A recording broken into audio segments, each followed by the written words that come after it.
नमस्कार, मैं doctor Meenakshi Verma, MD obstetrics and gynaecology, your friend, philosopher and guide. क्योंकि आजकल हम लोग पोस्टमार्टम केयर की बात कर रहे हैं, तो आज मैं पोस्ट सिजेरियन केयर की बात करूँगी। क्योंकि आजकल ये ऑपरेशन बहुत कॉमन हो गया है और फिर भी इसको लेके बहुत भ्रांतियाँ हैं कि ऑपरेशन के बाद ये बहुत बड़ा ऑपरेशन है, बहुत दवाइयाँ लगती हैं, एनेस्थीसिया लगता है और पेशेंट बाद में किसी काम करने लायक नहीं रह जाते। ये पुराने जो जनरेशन है उसकी ये बहुत सारी मान्यताएं हैं और समाव वो मान्यताओं को वो जो नई जनरेशन है उनके ऊपर भी थोप देते हैं और उनको भी डर लगता है कि पता नहीं ये क्या है, ऐसा क्या हो जाएगा जिससे कि हम नॉर्मल लाइफ नहीं जी पाएंगे। ऐसा कुछ नहीं है। जैसे नॉर्मल डिलीवरी है उसी तरह से सिजेरियन डिलीवरी है, थोड़ा बहुत फ़र्क है, उसके बारे में मैं आपको बताऊंगी। सिजेरियन डिलीवरी के लिए अगर दो तरह से होती है, एक इलेक्टिव है जहाँ पहले से फिक्स्ड होता है कि हमें ऑपरेशन करना है, और दूसरा ये है कि इमरजेंसी सिजेरियन करना पड़ता है। इलेक्टिव सिजेरियन में यूजुअली हम ओवरनाइट फास्टिंग रखते हैं, कुछ खाने को नहीं देते, सुबह यूजुअली ऑपरेशन करते हैं और या फिर कम से कम 6 घंटे तक फास्टिंग रखते हैं, उसके बाद ऑपरेशन होता है। इमरजेंसी में ऐसा कुछ नहीं है, कभी भी करना पड़ सकता है, अगर भरा पेट हो तब भी करते हैं और उसकी जो भी प्रॉब्लम्स होती हैं उसको हम वैसे ही उसका समाधान निकालते हैं। एनेस्थीसिया के लिए आजकल जनरल एनेस्थीसिया बहुत कम केसेस में दिया जाता है, जो बहुत स्पेशल केसेस होते हैं जिनको बहुत ज़रूरत होती है उसकी, उन्हीं को मिलता है। अदरवाइज स्पाइनल एनेस्थीसिया में दिया जाता है। इसमें एक ये इंजेक्शन रीढ़ की हड्डी में लगाते हैं जिससे कि जहाँ पे स्पाइनल कॉर्ड के अराउंड एक जो फ्लूइड होता है उसमें वो इंजेक्शन डाला जाता है और नाभि से लेके नीचे तक का एरिया जो है वो सुन्न हो जाता है। 1-1.5 घंटे के लिए, 2 घंटे के लिए आपको बिल्कुल वो एरिया सुन्न रहता है, उतनी देर में ऑपरेशन हो जाता है। माँ को भी उसमें बहुत कम किसी भी तरह का कॉम्प्लिकेशन होने का चांस रहता है और बच्चे के लिए तो बिल्कुल वरदान है ये, क्योंकि बच्चे का जो रेस्पिरेटरी सिस्टम है वो बिल्कुल डिप्रेस नहीं होता, क्योंकि इस तरह की कोई दवाई नहीं लगती और जब बच्चा बाहर आता है वो बिल्कुल अच्छे से क्राई करता हुआ बाहर निकलता है। ऑपरेशन के बाद लोग बहुत डरते हैं कि बहुत पेन होगा और बहुत परेशानी होगी। ऐसा भी कुछ नहीं है। आजकल बहुत अच्छे पेन किलर्स हैं।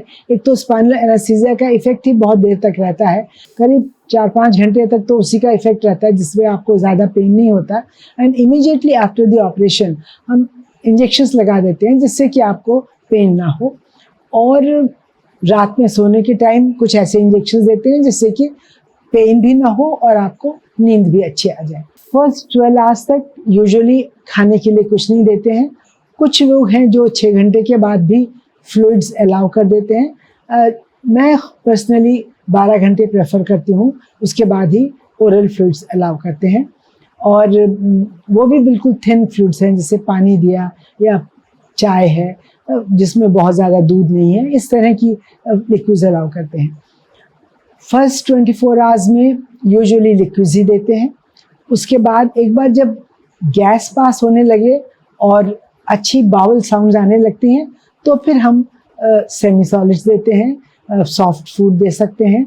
And with in 48 hours usually patients को मोशन हो जाता है और मोशन होने के बाद सब नॉर्मल, फुल नॉर्मल डाइट जो नॉर्मल लगती है वो करते हैं।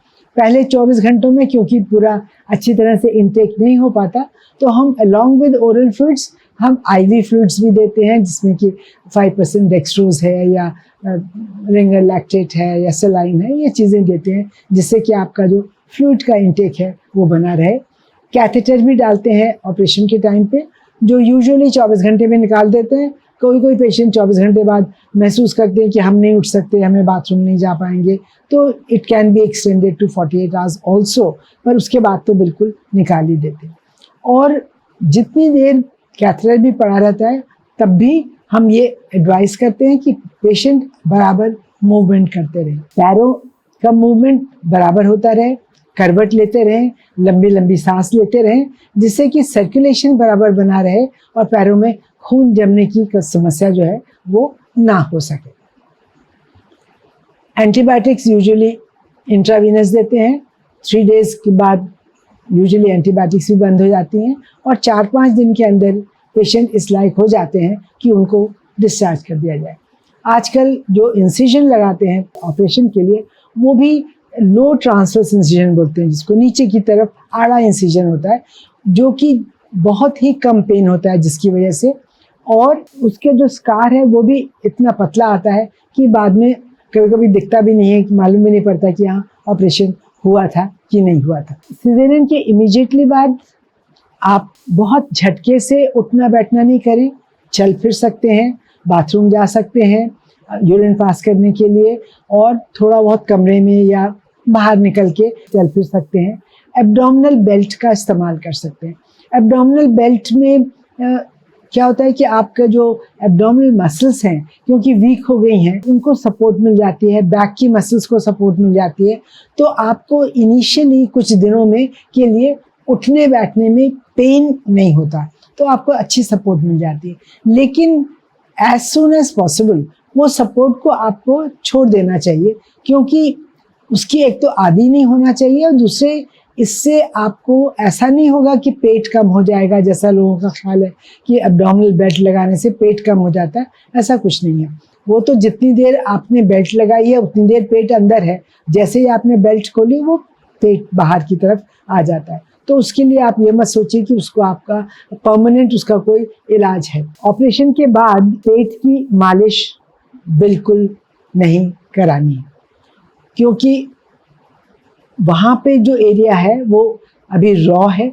ऊपर के जो टाँके हैं वो तो 5-7 दिन में जो बिल्कुल ठीक से एकदम हील हो जाते हैं, स्किन हील हो जाती है, लेकिन जो अंदर के टाँके हैं वो उनको हील करने में 6 वीक्स टू कभी कभी अंदर का बिल्कुल जो पूरे धागे लगे हैं उनको डिज़ोल्व होने में 3 मंथ्स का 90 डेज़ का भी टाइम लगता है। तो इस टाइम तक बहुत ज़्यादा एक्सर्शन, बहुत ज़्यादा सीवियर स्ट्रेनुअस एक्सरसाइजेस ये या बहुत झटके से उठना बैठना ये अवॉइड करना चाहिए। सिजेरियन स्कार के आसपास कुछ एरिया ऐसा होता है जहाँ पे एक नमनेस आ जाती है, जैसे सुन्न पड़ गया, तो उसको लेके अक्सर पेशेंट्स काफ़ी वरीड होते हैं कि ऐसे सुन्न क्यों हो गया है। वो क्योंकि नर्व्स कटती हैं तो वो थोड़ी थोड़ी सुन्नपन रहता है, अपने आप धीरे धीरे वो नर्व्स रीजनरेट हो जाती हैं एंड विद इन 5-6 मंथ्स वो कंप्लीट रिकवरी हो जाती है। बाद में आपको बिल्कुल पता नहीं चलेगा कि क्या है। अब चलिए बात करते हैं कुछ भ्रांतियों के बारे में जो कि बहुत ही प्रचलित हैं, कि नमक नहीं खाना, खट्टा नहीं खाना पोस्ट ऑपरेटिव पीरियड में, या दूध नहीं पीना क्योंकि इससे टाँके पक जाते हैं। ऐसा कहीं भी कोई एविडेंस नहीं है कि इस तरह की चीज़ें लेने से आप आराम से नमकीन चीज़ खा सकते हैं, आराम से दूध पी सकते हैं और खट्टी चीज़ें भी खा सकते हैं। बल्कि खट्टी चीज़ों में तो विटामिन सी होता है जो कि हीलिंग में हेल्प करता है, तो इससे कोई प्रॉब्लम नहीं होती।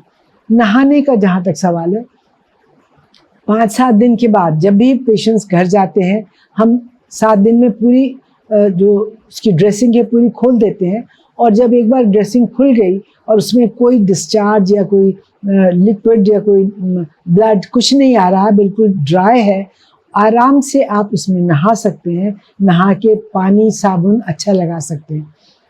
अक्सर मैंने देखा है कि पेशेंट्स 6-6 हफ्ते बाद जब आते हैं तो उन्होंने तब तक उसमें पानी नहीं लगाया होता है स्कार साइड पे, और बिल्कुल वहाँ पे एक मैल की काली परत जम जाती है, विच इज़ वेरी बैड, क्योंकि उससे इन्फेक्शन होने का चांस बहुत रहता है। तो प्लीज़ बिल्कुल नहाइए, हाइजीन मेंटेन करिए, अच्छी तरह साबुन पानी लगाइए।